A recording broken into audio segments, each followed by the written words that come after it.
জানিয়ে দেব সর্বশেষ আপডেট বাংলা সংবাদ। শুরুতেই শিরোনাম। সন্ত্রাসী সংগঠন হিসেবে আওয়ামী লীগের নিবন্ধন বাতিল ও নিষিদ্ধ, বিশেষ প্রতিবেদন। দুর্নীতির বিরুদ্ধে কঠোর পদক্ষেপ নিতে যাচ্ছে অন্তর্বর্তীকালীন সরকার। দুর্নীতিবাজদের গ্রেপ্তার ও কালো টাকা উদ্ধার করতে দ্রুতই যৌথ বাহিনীর মাধ্যমে সাঁড়াশি অভিযান। পালিয়েও শেষ রক্ষা হলো না সাবেক মন্ত্রী ওবায়দুল কাদেরের। আওয়ামী সরকারের গোলাপি পুলিশের তালিকা প্রকাশ। কোটা বিরোধী গণহত্যা চালাতে 200 পুলিশ কর্মকর্তার গোপন পাসপোর্ট প্রকাশ। চুক্তির কারণে মাথা নত দিল্লির, নদীর পানি দিতে বাধ্য ভারত। শেখ হাসিনার হাতে আছে 18 দিন, বাঁচার অপশন মাত্র 2টি। অবিশ্বাস্য যা ঘটছে শেখ হাসিনার সাথে, থাকছে বিস্তারিত প্রতিবেদনে। অস্ত্র ছেড়ে গণভবন থেকে যেতে মাত্র 5 মিনিট সময় পায় এসএসএফ। গণভবনের শেষ সময়টা যেমন ছিল। আইজিপি মামুন, আইনমন্ত্রী আনিসুল হক পলক ও জিয়াউল আহসানকে গণভবনে টাকা বিলিয়ে আন্দোলনরত ছাত্রদের হত্যার নির্দেশ দিয়েছেন শেখ হাসিনা। গোপন তথ্য ফাঁস। এবং সবশেষে দেখবেন, হাসিনাকে ফিরিয়ে দিতে বাধ্য ভারত। আন্তর্জাতিক চাপে দীর্ঘদিনের বন্ধুর হাত ছাড়ছে মোদি। এতক্ষণ শুনছিলেন সংবাদ শিরোনাম, এখন থাকছে বিস্তারিত। দুর্নীতির বিরুদ্ধে কঠোর পদক্ষেপ নিতে যাচ্ছে অন্তর্বর্তীকালীন সরকার। দুর্নীতিবাজদের গ্রেপ্তার ও কালো টাকা উদ্ধার করতে দ্রুতই যৌথ বাহিনীর মাধ্যমে সাঁড়াশি অভিযান শুরু করার পরিকল্পনা রয়েছে সরকারের। জানা গেছে, যৌথ বাহিনীর সমন্বয়ে এই অভিযান পরিচালনা করার কাজ গুছিয়ে এনেছে সরকার। বিভিন্ন মন্ত্রণালয় ও জেলা ভিত্তিক দুর্নীতি বিরোধী টাস্ক ফোর্স গঠন করার চিন্তাও রয়েছে নতুন দায়িত্ব নেয়া এই সরকারের দায়িত্বশীল কয়েকটি সূত্র গণমাধ্যমকে বিষয়টি নিশ্চিত করেছে। এদিকে সামাজিক যোগাযোগ মাধ্যমে নেটিজেনরা বলছেন, খুব দ্রুত সন্ত্রাস দমন ও দুর্নীতিবাজদের ধরতে সাঁড়াশি অভিযান চালালে দেশে স্থিতিশীলতা ফিরবে। তবে বিলম্বিত অভিযান দুর্নীতিবাজ ও অপরাধীদের রক্ষার সুযোগ করে দিতে পারে।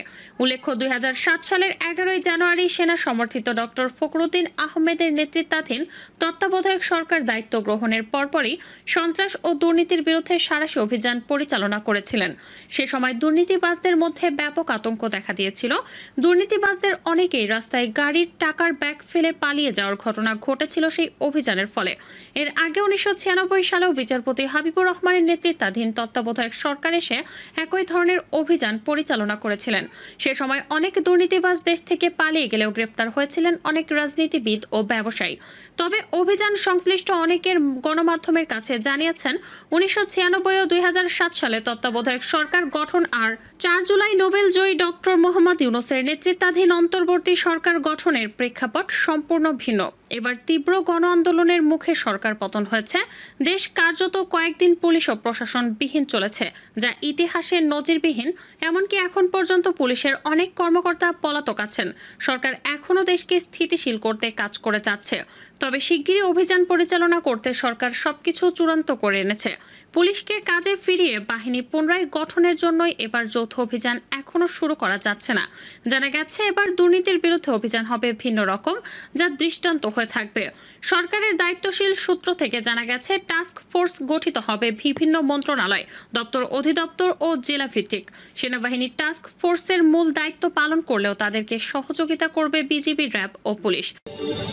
দেশজুড়ে এমপি মন্ত্রীদের পালানোর হিড়িক পড়েছে। কেউ পালাচ্ছেন তো কেউ পালাতে গিয়ে হচ্ছেন আটক। এরই মধ্যে সামাজিক যোগাযোগ মাধ্যমে ভাইরাল হয়েছে বিমানে থাকা সাবেক মন্ত্রী ওবায়দুল কাদেরের এই ছবি, যা নিয়ে শুরু হয় নানা আলোচনা। ছবিতে দেখা যায় বিমানের সিটে বসে আছেন ওবায়দুল কাদের। তার বাম পাশের সিটে দেখা যায় এক নারীকে। ওই ফ্লাইটে ছিলেন আরও অনেক যাত্রী। তাই প্রশ্ন উঠছে, তবে কি দলের নেত্রীর মতোই দেশ ছেড়ে পালালেন সাবেক সাধারণ সম্পাদক? আবার কোথাও গুঞ্জন উঠছে আটক হয়েছেন তিনি।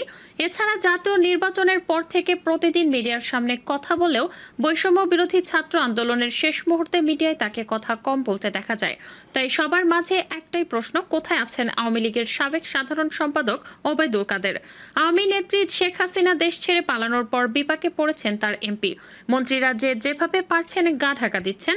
একটি সূত্রে জানা যায়, শেখ হাসিনার একদিন আগেই দেশ ছেড়েছেন ওবায়দুল কাদের। সূত্র মতে, গত 3রা আগস্ট শনিবার ধানমন্ডিতে আওয়ামী লীগ সভাপতি শেখ হাসিনার রাজনৈতিক কার্যালয়ে আয়োজিত আয়োজিত সংবাদ সম্মেলনে শেষবারের মতো কথা বলেন ওবায়দুল কাদের। শনিবার বিকেল থেকে গা ঢাকা দিয়েছেন তিনি। রোববার তাকে আর দেখা যায়নি কোথাও। সূত্র বলছে, রবিবার রাতে দেশ ত্যাগ করেছেন আওয়ামী লীগ সাধারণ সম্পাদক এবং সড়ক পরিবহন ও সেতুমন্ত্রী ওবায়দুল কাদের। বর্তমানে তিনি সিঙ্গাপুরে রয়েছেন বলেও জানায় সূত্রটি। তবে অন্য একটি সূত্র বলছে, ওবায়দুল কাদের বর্তমানে নয়াদিল্লিতে অবস্থান করছেন। এদিকে মঙ্গলবার সন্ধ্যা থেকে ওবায়দুল কাদেরকে আটকের গুঞ্জন ওঠে। সূত্র মতে, সরকার পতনের পর আত্মগোপনে চলে যান ওবায়দুল কাদের। এরপর তিনি যশোরে তার এক আত্মীয়ের বাসায় ওঠেন। সেখানেই তিনি আটক হন, যদিও আইন শৃঙ্খলা বাহিনীর কাছ থেকে এই খবরের সত্যতা নিশ্চিত করা যায়নি। শেখ হাসিনা ক্ষমতাচ্যুত হওয়ার আগের দিনও গণভবনে ছিল কোটি কোটি টাকা। নির্ভরযোগ্য একাধিক সূত্র মানবজমিনকে এই তথ্য নিশ্চিত করেছে।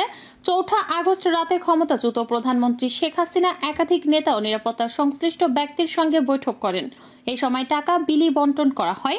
সর্বশেষ বৈঠকটি হয় তার সবচেয়ে কনিষ্ঠ ৫ জন নেতা ও কর্মকর্তার সঙ্গে। এর মধ্যে ছিলেন আইনমন্ত্রী আনিসুল হক, জুনাইদ আহমেদ পলক ও মোহাম্মদ আলী আরাফাত। এছাড়া ছিলেন মেজর জেনারেল জিয়াউল আহসান ও একজন লেফটেন্যান্ট জেনারেল। সেই বৈঠকে হাসিনার সার্বিক পরিস্থিতি পর্যালোচনা করেন। বলেন, আর অপেক্ষা নয়, আর আপোষ নয়, নির্বিচারে গুলি চালিয়ে পরিস্থিতি শান্ত করতে হবে। বৈঠকে যোগ দেন আইজিপি চৌধুরী আব্দুল্লাহ আল মামুন। মানবজমিন জানতে পেরেছে, বৈঠকে আইজিপি জানান, পুলিশের পক্ষে আর সম্ভব হচ্ছে না। একদিকে গুলির সংকট, অন্যদিকে জন উপস্থিতি প্রতিনিয়ত বাড়ছে। গুলি করেও থামানো যাচ্ছে না। যদিও এ সময় শেখ হাসিনা আইজিপির প্রশংসা করেন, তবে সবার কথা শেষে সাবেক প্রধানমন্ত্রী ক্ষিপ্ত হয়ে বললেন, তোমাদের দিয়ে কিচ্ছু হবে না। আমি সেনাবাহিনীকে বলবো গুলি করতে, কারফিউ আরো কঠিন করতে। সেনাবাহিনীর তরফে আগেই জানানো হয়েছে, কোনো অবস্থাতেই তারা গুলি করবে না। হাসিনা এটা শোনার পর কোনো একজন কর্মকর্তাকে উদ্দেশ্য করে বললেন, আমি তোমাদের জন্য কি না করেছি। তোমরা এখন সবাই গা বাঁচানোর চেষ্টা করছো, যা করার আমিই করব। গত ৫ আগস্টের গণ অভ্যুত্থানের সেই ঐতিহাসিক দিনে ছাত্র জনতা যখন সংসদ ভবনে ঢুকে পড়ে, সে সময় এসএসএফ সদস্যদের বিভিন্ন ধরনের অপারেশনের সরঞ্জাম, যেমন অত্যাধুনিক assault rifle, sniper rifle, flashback grain, anti drone system, বেতার যোগাযোগের ডিভাইস ও বিপুল পরিমাণ গোলাবারুদ গণভবন ও সংসদ ভবন থেকে লুট হয়েছে, এমনটি বলা হয়েছে এসএসএফ এর প্রতিবেদনে। সেদিন হাজার হাজার মানুষ যখন গণভবনে ঢুকে পড়ে, তখন এসএসএফ সদস্যরা দ্রুত নিজেদের অস্ত্র পোশাক খুলে সংসদ ভবনের ভল্টে রেখে সাধারণ পোশাকে আন্দোলনকারীদের সঙ্গে মিশে প্রাণ রক্ষা করেন। আর এসব করার জন্য তারা সময় পেয়েছিলেন মাত্র 5 মিনিট। বিভিন্ন ধরনের ট্যাকটিক্যাল গিয়ার বা অস্ত্র, গোলাবারুদ, সাজ সরঞ্জাম, বেতার যোগাযোগ ও অপারেশনাল সরঞ্জাম আদি মজুদ ছিল গণভবনের প্রহরায় থাকা বিশেষ নিরাপত্তা বাহিনী এসএসএফ এর। কিন্তু সেদিন হাতে সময় একদমই না থাকায় সেসব ফেলে শুধু নিজেদের সঙ্গে থাকা ছোট আগ্নেয়াস্ত্র নিয়ে বিভিন্নভাবে গণভবন থেকে সংসদ ভবনে গিয়ে প্রাণ রক্ষার চেষ্টা করেন তারা। পরবর্তীতে পরিদর্শন করে গণভবন ও সংসদ ভবনে থাকা ভোল্টগুলি তো আর পাওয়া যায়নি, যা আন্দোলনকারী বেশে দুষ্কৃতিকারীরা নিয়ে গেছে বলে মনে করছে এসএসএফ। এসএসএফ এর প্রতিবেদনে দেখা যায়, গণভবনে এসএসএফ এর স্থাপিত অপারেশন রুমে অস্ত্র, গোলা বারুদ রাখার জন্য 2টি অত্যাধুনিক ভোল্ট স্থায়ীভাবে স্থাপন করা হয়েছিল। বর্তমানে ভারতে অবস্থান করছেন আওয়ামী লীগ সভাপতি ও বাংলাদেশের সাবেক প্রধানমন্ত্রী শেখ হাসিনা। কিন্তু তাকে দেশে ফিরিয়ে এনে বিচারের মুখোমুখি করার দাবি করছে বিরোধী রাজনৈতিক দলগুলো। এরই মধ্যে হাসিনাকে প্রত্যর্পণের দাবি জানিয়েছেন বিএনপির মহাসচিব মির্জা ফখরুল ইসলাম আলমগীর। বলেন, ভারত ও বাংলাদেশের মধ্যে প্রত্যর্পণ চুক্তি রয়েছে, ফলে হাসিনাকে ঢাকার হাতে তুলে দিতে বাধ্য নয়াদিল্লি।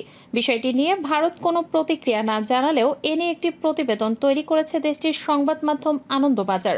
ওই প্রতিবেদনে বলা হয়েছে, বাংলাদেশ সরকারের কোনো পদই নেই ফখরুল, তাই হাসিনাকে ফেরত দেওয়ার বিষয়ে তার কথার জবাব দেয়নি ভারত। কিন্তু দিল্লিতে হাসিনার অবস্থান যে বাংলাদেশে ভারত বিরোধিতা বাড়াবে, বিদেশ মন্ত্রক বিলক্ষণ তা বলছে। এর জন্য তৃতীয় কোনো দেশে হাসিনাকে নিরাপদে রাখার একটা তোড়জোড়ও দিল্লির তরফ থেকে চলছে। আনন্দবাজার জানায়, ফখরুল হাসিনাকে ফেরত চাইলেও বিএনপির অভ্যন্তরে এই দাবির বিষয়ে এখনো কোনো সুনির্দিষ্ট সিদ্ধান্ত হয়নি। দলটির নেতৃত্বের একাংশ মনে করে, হাসিনার প্রত্যর্পণের মতো রাজনৈতিক সিদ্ধান্ত অন্তর্বর্তী সরকারের নেয়ার কথাই নয়। অন্তর্বর্তী সরকারের কাজ আইন শৃঙ্খলার হ্রাস টেনে নির্বাচনের ব্যবস্থা করা। নির্বাচনে জিতে ক্ষমতায় আসার পরে হাসিনাকে ফিরিয়ে এনে কাঠগড়ায় তুললে তবেই রাজনৈতিক সুবিধা পাবে বিএনপি। হাসিনাকে ফেরানোর দাবি নির্বাচনী প্রতিশ্রুতি হিসেবেও জনপ্রিয় করা যাবে। মির্জা ফখরুলের দাবি তাই খানিকটা সময়ের আগে তোলা বলে মনে করছেন বিএনপির নেতৃত্বের একটা অংশ। ভারতের পররাষ্ট্র মন্ত্রণালয় সূত্রে সংবাদ মাধ্যমটি জানায়, সাবেক প্রধানমন্ত্রী শেখ হাসিনাকে ফেরত দেওয়ার বিষয়ে 2013 প্রত্যর্পণ চুক্তি তেমন কোনো গুরুত্ব পাবে না, কারণ জঙ্গি পাচারকারী ও চোরাচালানকারীদের প্রত্যর্পণের উদ্দেশ্যে এই চুক্তি হয়েছে। 2016-তে এই চুক্তিতে বেশ কিছু সংশোধনী আনা হয়েছিল।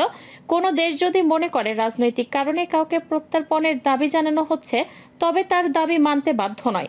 এখানে হাসিনার প্রত্যর্পণের দাবি ভারত যদি রাজনৈতিক উদ্দেশ্য বলে মনে করে বলার কিছু থাকতে পারে না। আবার চুক্তির আরেকটি ধারায় বলা আছে, প্রত্যর্পণের পরে দীর্ঘ কারাবাস ও প্রাণহানির আশঙ্কা থাকলে অন্য পক্ষের দাবি খারিজ করে দেওয়া যাবে।